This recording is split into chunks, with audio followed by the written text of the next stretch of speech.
I often wonder if I'm the ideal husband. My job can be quite demanding, and I'll admit that there are times when I return home with a bit of a sour mood. I'm not the epitome of financial success either. We're not millionaires, but we manage to live comfortably. Our home is pleasant. We own 2 nice cars. My wife enjoys a wardrobe full of lovely clothes. And our 8-year-old daughter is well cared for. My daughter Vanessa has a lot of expensive toys. I see myself as a straightforward, hardworking man who cares deeply for his wife and family. Gloria and I have been married for almost 12 years, but lately, there's been a shadow over our relationship. Something just doesn't feel right. There's been a subtle shift between us that's difficult to pinpoint. Gloria has been distant and aloof, which is unlike her. She's quick to find fault with me over trivial matters, which is out of character. I've tried to bring it up, asking if there's something bothering her that she's not sharing, but like many spouses, she brushes it off, attributing her behavior to fatigue or a rough day. Initially, I hoped to give her space to sort through whatever is troubling her, but her detached demeanor is wearing thin and starting to grate on my nerves. Apart from her demeanor, any married couple I know that relationship issues with your spouse can affect your sex life.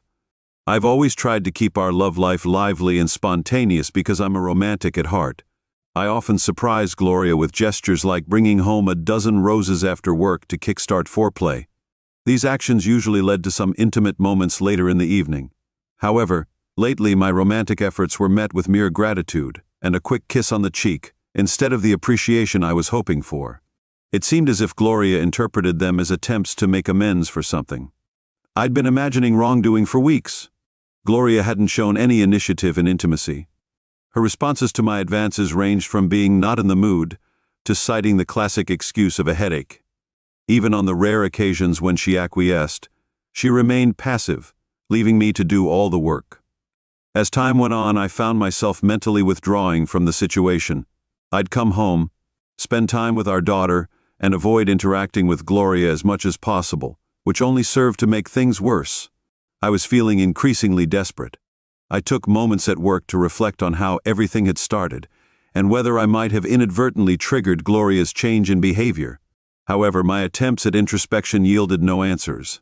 I replayed countless scenarios in my mind, attempting to dissect the possible causes behind Gloria's behavior. The more I pondered, the more an unthinkable possibility kept resurfacing.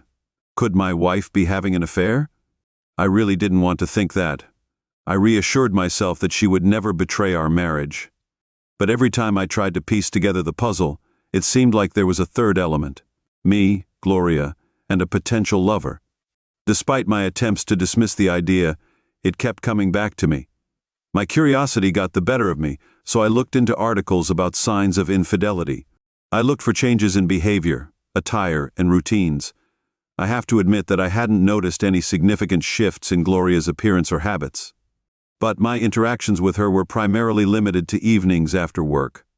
You never know. I was wondering how she presented herself during the day or what her schedule entailed. Some of the signs of infidelity seemed uncomfortably familiar, particularly her altered attitudes towards me. I thought about hiring a private investigator, but without concrete evidence it seemed premature and unjustifiable. All I had were suspicions, nothing substantial enough to justify the expense of hiring a PI. So I began conducting my own investigations, resorting to small measures like calling home during the day to see if Gloria was there. The results were inconsistent, so I decided to take matters into my own hands. and get an old surveillance camera to install under the eaves of the garage, connecting it to a hidden tape unit tucked away behind some paint cans. I aimed to monitor any unfamiliar vehicles approaching our home. However, after 2 weeks of surveillance, there were no signs of any suspicious cars. There were occasions when I observed Gloria leaving the house, only for her to later claim she had been home all day. However, her absences were brief, seemingly too short for anything significant to occur. Unless her potential paramour was remarkably swift, it's possible these outings I couldn't prove she was having an affair. Just that she was going on a lot of seemingly unimportant trips. Gloria was getting more and more down in the dumps, and we were having sex less and less, which was really frustrating and made me resent her as our 12th anniversary approached. I thought I'd try to get her excited about our marriage again by suggesting we go out for a night on the town, which we hadn't done in ages. Maybe a dinner and dancing would get the spark back between us. We arranged for Vanessa to stay the night at my parents' house so we could have the freedom to enjoy ourselves without any time constraints. I booked us a table at Plato's, a restaurant Gloria loved, so we could recapture some of the magic of our younger days. Gloria seemed a bit tense, though. We spent the night at my parents' house, which gave us the freedom to enjoy ourselves without any time constraints. I reserved a table at Plato's, a restaurant Gloria adored. The Major D led us to our table. I hoped to recapture some of the enchantment of our earlier years, but Gloria appeared somewhat tense. I couldn't quite put my finger on why, but ordering a bottle of wine seemed to help. It gradually got her back to her usual self. Our conversation flowed easily again, and it was playful. After dinner, I could tell Gloria was keen to hit the dance floor, but I suggested we try out a new club. I suggested we go back to our usual spot, a cozy venue with dim lighting and a dance floor that caters to an older crowd. Given its ambience and music selection, it wasn't a difficult decision. Dancing had always been one of our shared passions and a mutual interest that initially drew us together. We found a secluded table. We had a few drinks before heading onto the dance floor, showing off our moves with a nostalgic flair. It felt like we were back in the old days, and we both enjoyed the moment after nearly an hour of dancing. Then, we decided to head back to our table for a quick rest. I sat down in my chair, but before I did, Gloria took a sip of her wine and excused herself to go to the restroom. I watched my wife move across the dance floor gracefully. I was thinking about intimacy, but my focus shifted when I noticed I wasn't the only one captivated. Across the room, a very handsome man was sitting alone at a corner table. He was watching Gloria intently. I felt a pang of concern as I observed what seemed like a momentary exchange between them. Did they know each other? Gloria disappeared into the restroom, and I had the feeling that the man was looking at me with a kind of smugness, although the place was just a dance club. I couldn't understand why he was there on his own until it occurred to me that, like Gloria, his companion was probably in the restroom, keeping an eye on him while waiting for her. Gloria's return. I couldn't shake the feeling of suspicion when Gloria asked me to get another glass of wine. I hesitated, and I didn't like the idea of her sitting alone while I waited at the bar. I caught the attention of one of the barmaids, and I decided to get it more quickly. The service was slow, and I could tell from the look in Gloria's eyes that she was getting impatient. I had a feeling that things were about to go south. I couldn't shake the feeling that I was being watched. Glancing over my shoulder, I saw the same man from before. He was sitting alone in the corner, which confirmed my suspicion that he was indeed by himself. I asked, "Who's the guy over in the corner?" I caught Gloria off guard momentarily, and thought I detected a hint of panic in her eyes before she swiftly regained her composure. She responded, "What guy?" But her tone was innocent. There was a hint of discomfort in her tone. "The guy you exchanged glances with on your way to the bathroom." Gloria denied it quickly, saying, "I don't know what you're talking about." As our drinks arrived, I noticed Gloria's eyes staring past me. I turned to see the man approaching our table, passing me entirely as he asked Gloria to dance. "No thanks," I interjected, my tone indicating my displeasure. His response was mocking. "I was talking to the lady," he retorted with a smirk. "Yeah, well, the lady is my wife, and I decide." "Who she dances with," I snapped back, feeling a surge of indignation. Gloria intervened, attempting to diffuse the tension. "Darren, you're being rude," she admonished gently. "Rude? Do you even know this guy?" I demanded, catching her off guard with a question. "He's the one I was talking about," I said, trying to keep my voice calm. "I don't appreciate him approaching my wife without acknowledging me." A Mr. Lonely tried to interject, but I cut him off. "I'm talking to my wife, and I don't need your input." I told Gloria to continue. If he'd asked if I minded you two dancing together, I might have considered it, but now I definitely don't. I said firmly that I was frustrated. "Darren, you're being silly," Gloria replied, her tone now edged with impatience. "There's nothing going on between this gentleman and me. Yes, we're married, but you don't own me. I'm not your slave. If I want to dance with someone, I will. I know you're married, but you don't own me. I'm not your slave. If I want to dance with someone, I will." I couldn't believe my wife was speaking to me in such a disrespectful manner. It was a level of disrespect she had never shown before. I was seeing with anger, but I made a conscious effort to control my temper as she continued speaking. "Honey, I just want to have some fun," she said, her tone softening. "Gloria, it's our anniversary. I want to have fun too, but I don't see what's fun about you sitting here watching you dance with someone else. Especially after I've asked you not to dance with him. If you do dance with him, you'd better get him to take you home too, because I'll be gone after 12 years together." Despite her outward anger, I could easily read Gloria's emotions from her expression. I was surprised she couldn't detect the same emotions mirrored on my face. "Well, it's impolite to keep this gentleman waiting. While we're arguing, I'm going to dance with him, and we can talk about this later." She said it firmly, cutting through the tension. The guy wore a triumphant smile as he extended his hand to Gloria to take. She accepted, placing her hand in his as they made their way to the dance floor. I'm sure they didn't notice me leaving as I slipped away. I left through the door before they even started dancing. By the time my cell phone rang, I was already several blocks away. "Where the hell are you?" Gloria's voice sounded upset through the phone.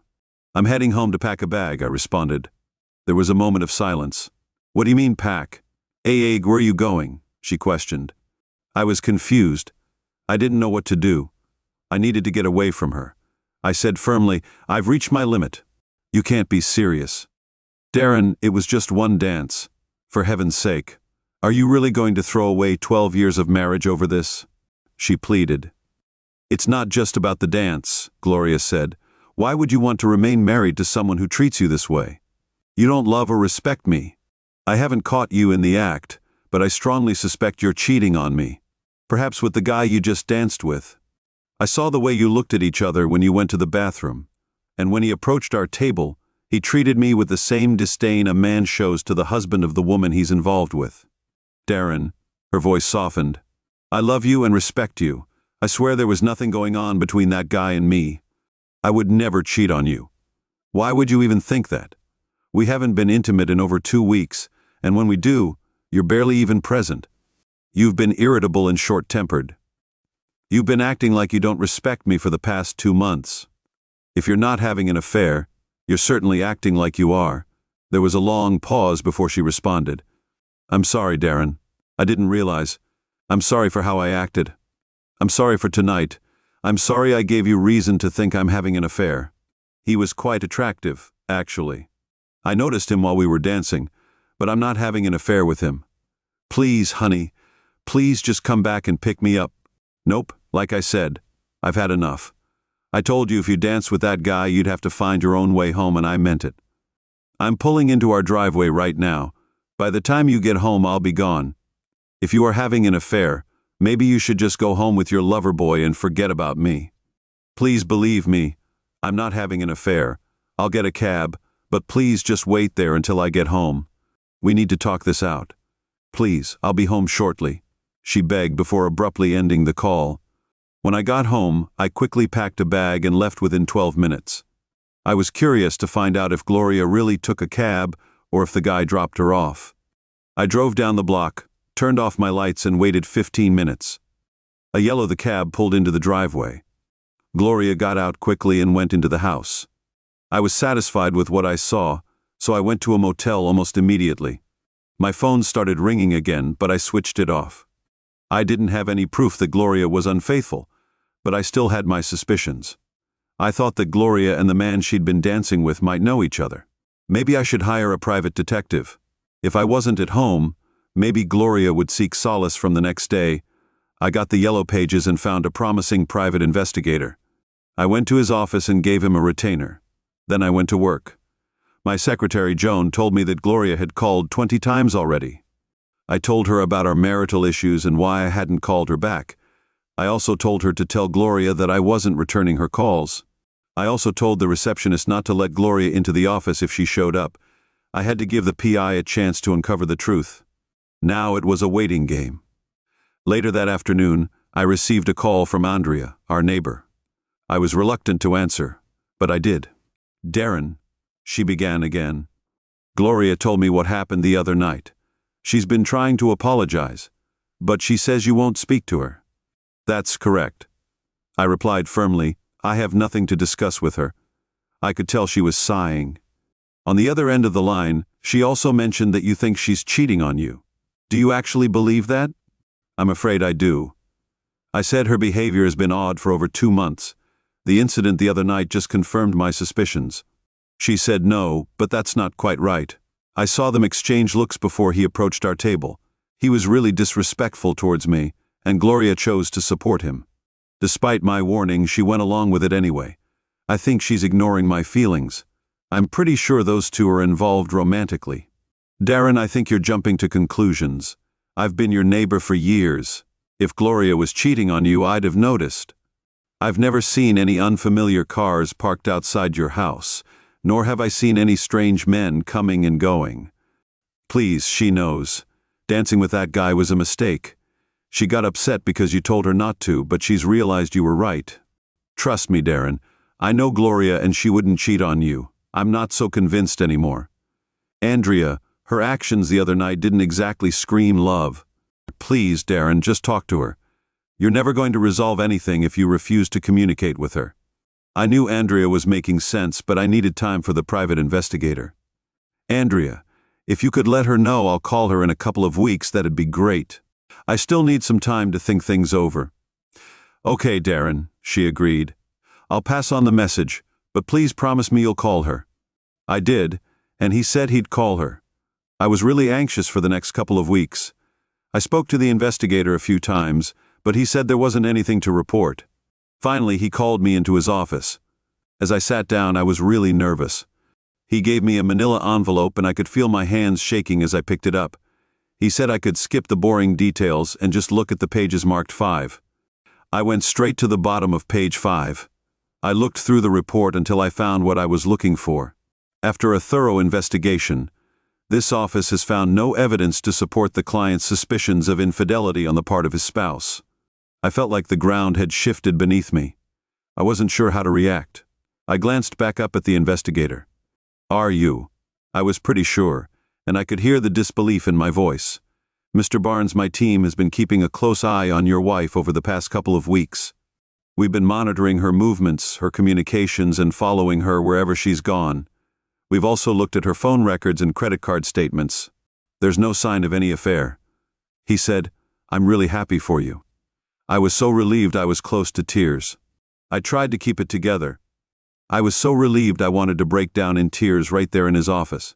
The investigator advised me to go home to my wife and child. In my line of work, happy endings are rare. I thanked the investigator before heading back to my hotel room.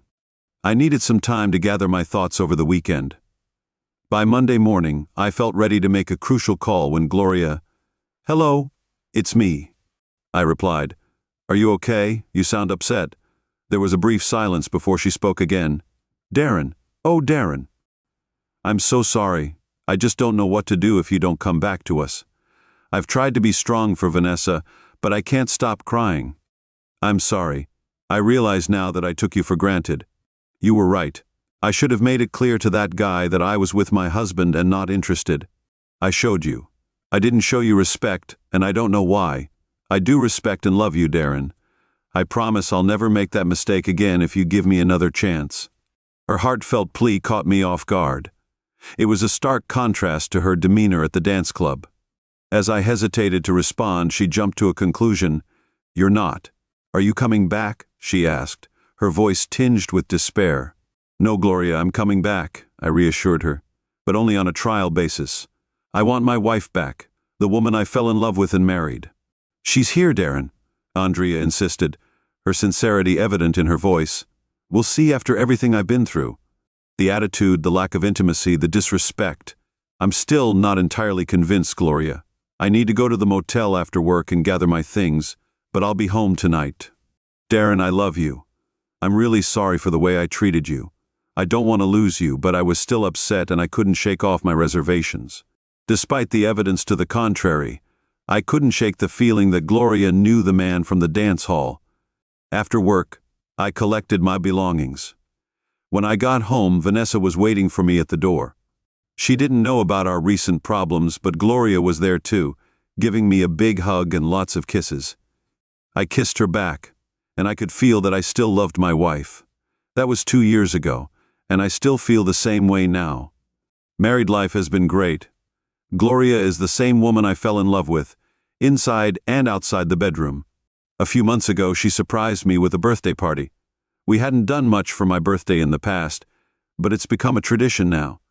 We marked our 14th wedding anniversary. This time, Gloria took charge of planning the entire evening. When I arrived home from work, she greeted me with tickets to a dinner playhouse to see Man of La Mancha, one of my favorite plays. After the show, we took a leisurely drive down to the lakefront and strolled along.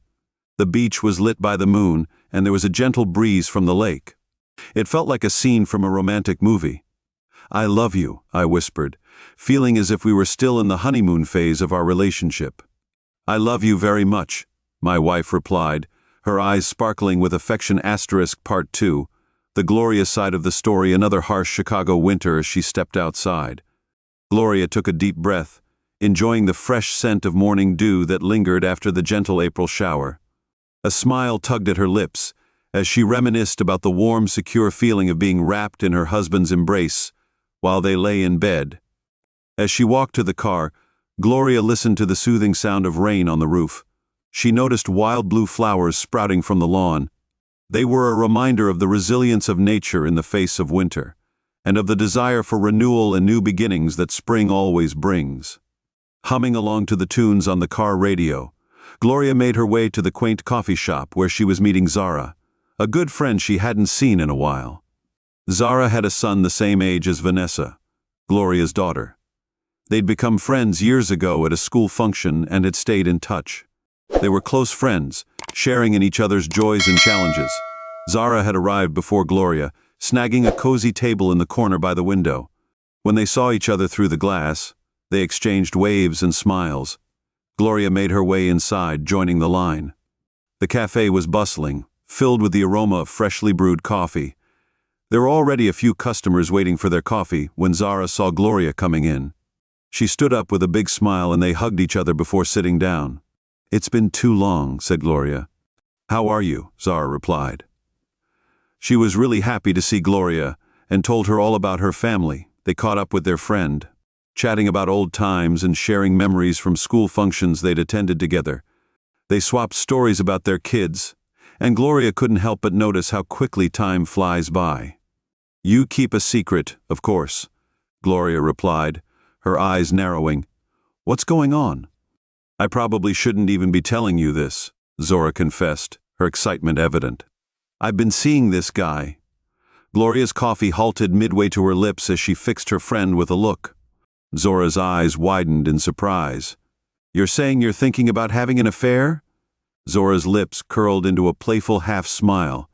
"Well, we haven't crossed any lines yet, but I'm seriously considering it. It's Eric. He's just different, you know. Being with him makes me feel alive, but I'm worried he might lose interest." "If I don't take it to the next level—" "Wait a minute," interrupted Gloria. Her voice was tinged with concern. "Have you thought about the consequences? Are you willing to risk your marriage for him?" Zara shrugged. Her tone was laced with a hint of naivety. "Oh, I'm not talking about leaving Nick or anything. It's just a little excitement. On the side, like they say, it's the spice of life," she remarked with a smile. "Don't worry, I'd make sure Nick never found out. He'd be devastated if he knew. Besides, Eric's married too. We'd have to be discreet." Gloria felt a surge of anxiety gnawing at her. Torn between her loyalty to her friend and her own moral code, she was at a loss. After 2 years of bearing her own secret, she decided to take a leap of faith and confide in Zara. "Zara, do you remember a couple of years ago when Darren and I hit a rough patch? He actually left me for a little while." "Yeah, I do, but you never really opened up about it," Gloria said, her tone grave. "I need you to swear not to breathe a word of what I'm about to tell you to another living soul." "Of course," Zara replied, nodding solemnly. "I promise you, if this ever got out, it could ruin my marriage. That's why I've kept it buried, but you need to hear it before you make any decisions. It could affect your own marriage, Gloria." She paused for a moment as the waitress topped off their coffee cups, then continued in a low, urgent voice. "I'm probably no different from most other married women.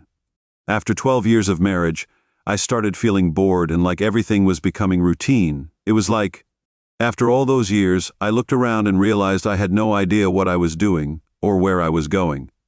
I felt stuck, like I had no real life of my own. Zara interjected, her eyes reflecting understanding. I know exactly how you feel, Gloria. I think most women experience something similar. It's not that you don't love your husband. Darren is my absolute favorite person in the world. But I suddenly felt like something was missing. I started feeling a bit down in the dumps. Nothing felt exciting anymore, not even sex. It wasn't anyone's fault. Darren was doing everything he could for me, especially in the bedroom. I should have been over it by now. But nothing seemed to lift my spirits, not even school functions. Gloria took a moment to sip coffee, gauging Zora's reaction. Seeing her friend's attentive expression, she continued, "Then I met Louis." "Hugh, you had an affair?" Zara asked. Her voice was barely above a whisper. Gloria nodded solemnly. "Affair?" Thankfully, I came to my senses before it turned physical. She added with a heavy sigh, "I was at that little grocery store on Marshall Avenue one day, and there he was." Oh, Zora. He was absolutely stunning with his rugged good looks, sandy blonde hair, and those mesmerizing blue eyes that sparkled. He was tall, like Robert Redford, and I'm pretty sure he was well over 6 feet even with his clothes on. He had a nice build, and I couldn't tear my eyes away from him until he caught me. I felt myself blushing as he smiled back at me. We began flirting, and it was thrilling, almost forbidden. But eventually I suddenly realized I needed to focus on my shopping, so I made my way to the produce aisle. As I reached for some tomatoes, I accidentally bumped into him. He looked at me with those captivating blue eyes and that charming smile, and greeted me, "Zara." I hate to admit it, but I could feel myself getting aroused. It was so embarrassing. I prayed he couldn't smell the embarrassment I was feeling. I must have been blushing profusely because he extended his hand to shake mine and introduce himself, despite noticing my wedding rings. He didn't seem deterred from pursuing me, which was quite flattering. It was nice to think that a man like him could be interested in someone like me. We chatted and laughed as we picked up our groceries and made our way to the checkout. He gave me his number and suggested we meet for lunch the following week. Zora was really interested in Gloria's story and found it easy to relate to. I was going to throw his card away as I was leaving the store, but I decided to keep it. I thought, yeah, right. I'm going to call you and we're going to have this intense romantic love affair, and then my husband will kill us both. I didn't, though. I didn't throw his card away. I stuck it in my purse all the way home. All I could think about was Louie. Darren came home while I was putting the groceries away. I was already feeling guilty, so I snapped at him when he tried to help. I think it was some kind of unconscious defense mechanism. Poor Darren just asked if there was something wrong. "What do you say to that?" I lied. I told him I was just a little tired. From shopping, the truth was I was already on cloud 9 anyway. Gloria continued, "I knew I shouldn't call him. It was wrong. I also knew that because of how I was feeling, I was very vulnerable. I kept telling myself no, but I just couldn't help myself. I found one of the last payphones in the city and dialed. The number on the card he gave me, we'd arranged to have lunch the following day with bated breath. Zara waited for Gloria to take another sip of coffee before continuing.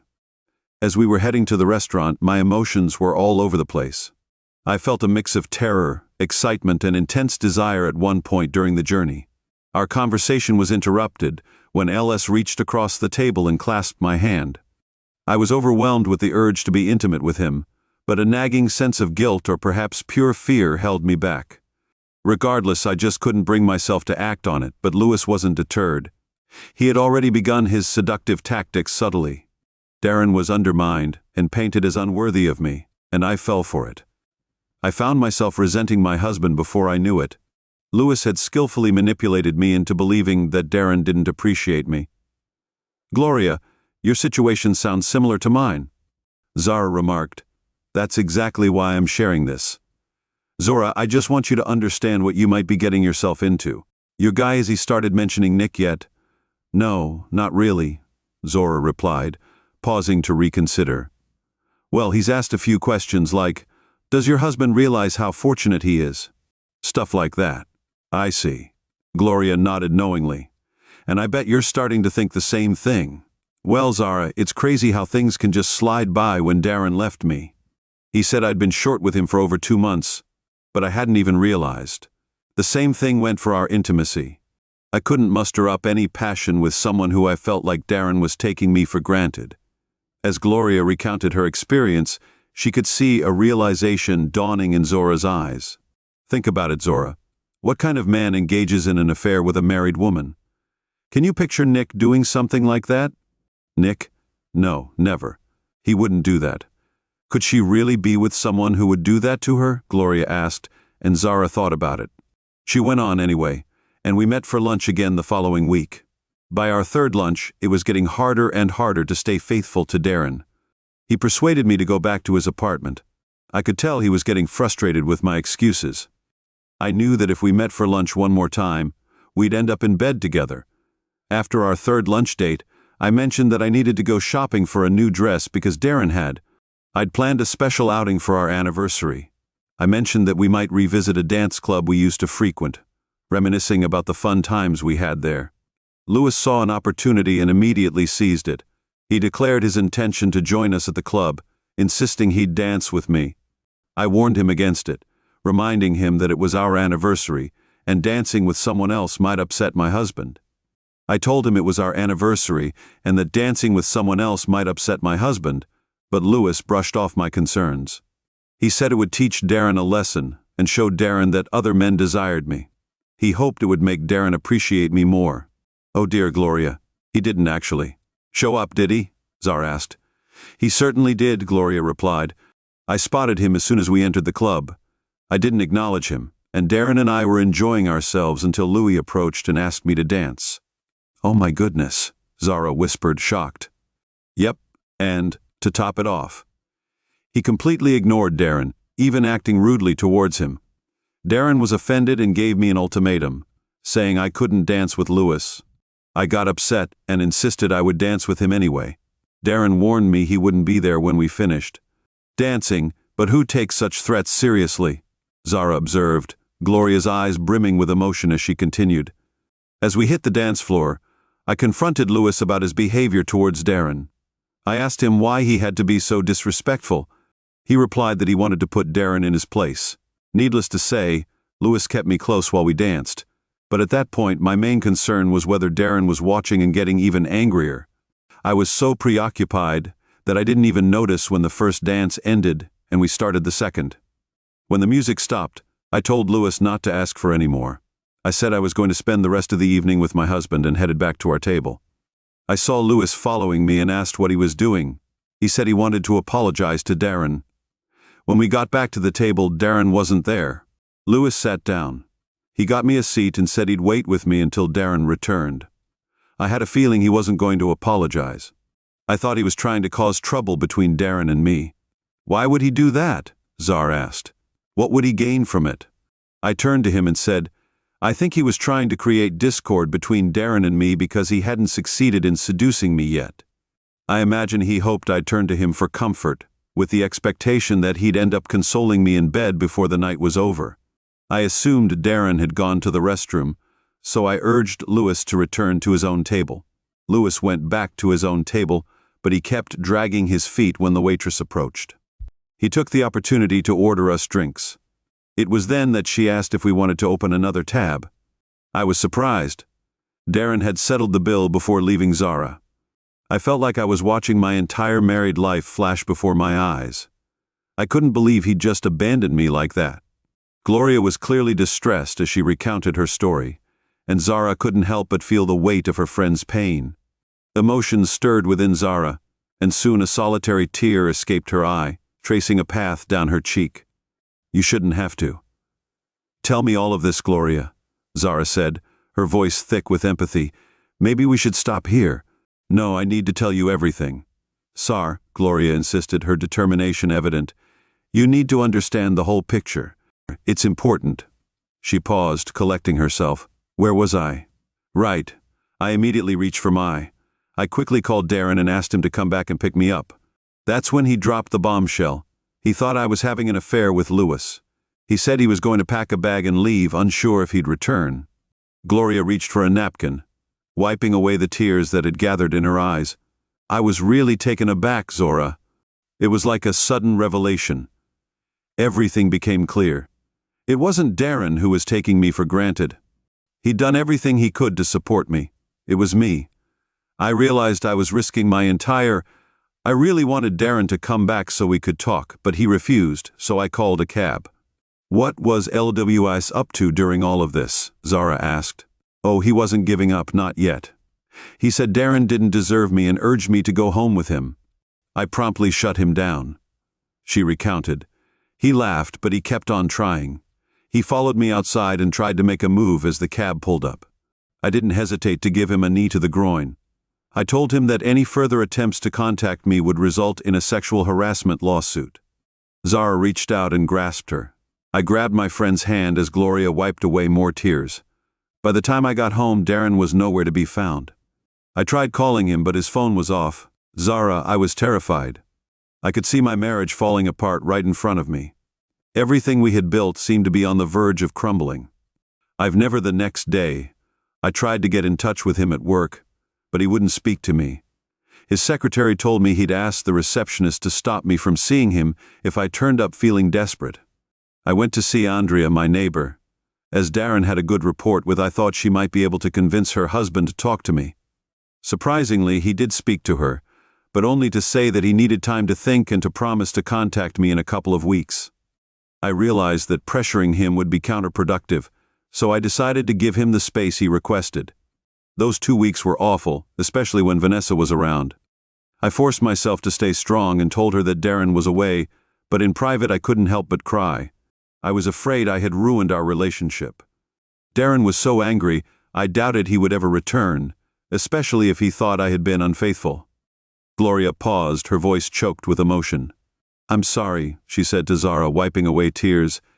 It's still difficult to talk about even after all this time. Taking a deep breath, she continued her story. As I was saying, Darren finally called and said he was coming home. Let me tell you, it made me realize the value of what I had and how lucky I was. Ultimately, Zara, love must win out over desire. I love Darren and he loves me.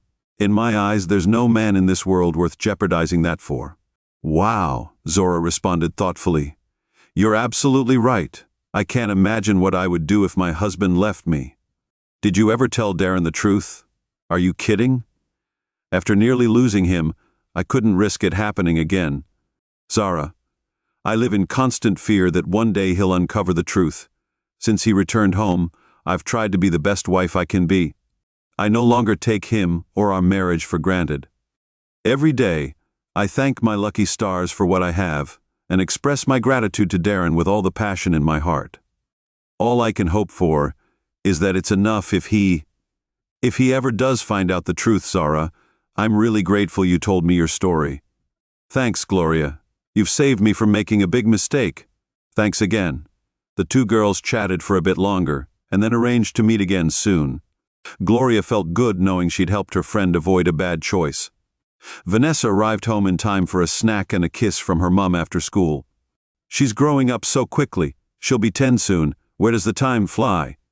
Darren returned from work to a warm welcome from his wife. She'd never broached the subject of their challenging period until that day. Talking to Zara served as a potent reminder of the wonderful life she had. Later that night, Darren and Gloria built a snowman together. Darren was peacefully asleep beside her. Gloria shifted onto her side and propped herself up on her elbow.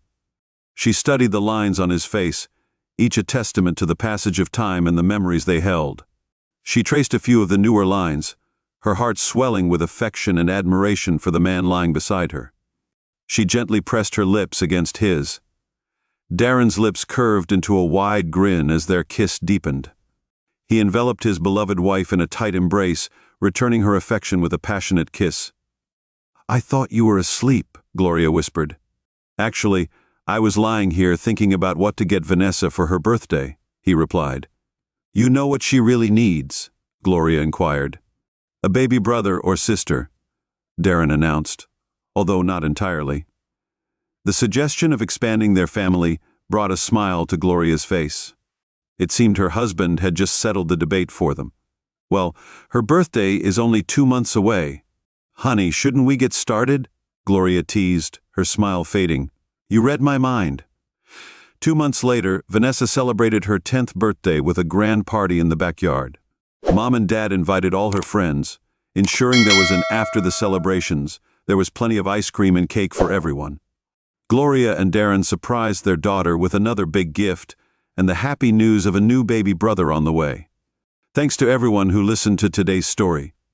If you enjoyed it, please like and subscribe. If you haven't already, feel free to share your thoughts in the comments. Thanks, and have a great day.